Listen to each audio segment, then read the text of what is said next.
Birmingham field रे कीर्ति रचुछंती शुभमन गिल। गोटे पर गोटे रेकर्ड भांगिबारे लागि पड़िछंती गिल। एबे आउ जणे खेलाड़ी रेकर्ड उपर रही गिल नजर। प्रथम टेस्ट प्रथम पाली शतक जमाइथिबा युव अधिनायक शुभमन गिल चलित द्वितीय टेस्ट प्रथम पाली द्विशतक हासिल करथिले। पुणी द्वितीय पाली शतक जमाइछंती। बैटिंग रे एभली कमाल मचाई चलिथिबा गिल अधिनायक भावे 4टी पाली तृतीय शतक हासिल कर सारिछंती। यह व्यतीत गोटे टेस्ट उभय पाली द्विशतक एवं शतक हासिल क्षेत्र में सुनील गाभास्कर परे द्वितीय भारतीय बैटर बनी जाइछंती।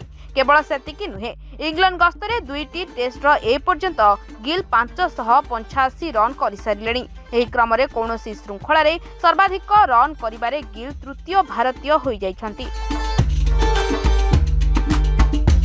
सुनील गाभास्कर 1978 मसीह ईडन गार्डन रे वेस्टइंडीज विपक्ष में 107 एवं 182 रन करथिले एवं विराट कोहली 2014 मसीह एडिलेड रे ऑस्ट्रेलिया विपक्ष में 115 एवं 141 रन करथिले। अन्यपक्षे द्वितीय टेस्ट रे गिल मोट 430 रन संग्रह कर सारिछंती, जहाँकि गोटे टेस्ट रे सर्वाधिक रन करिबारे भारतीय रेकर्ड होईछि। ए क्षेत्र में गिल 1971 रे वेस्टइंडीज विपक्ष एक टेस्ट रे सुनील गाभास्कर 344 रन को पछरे पकाई दैछंती।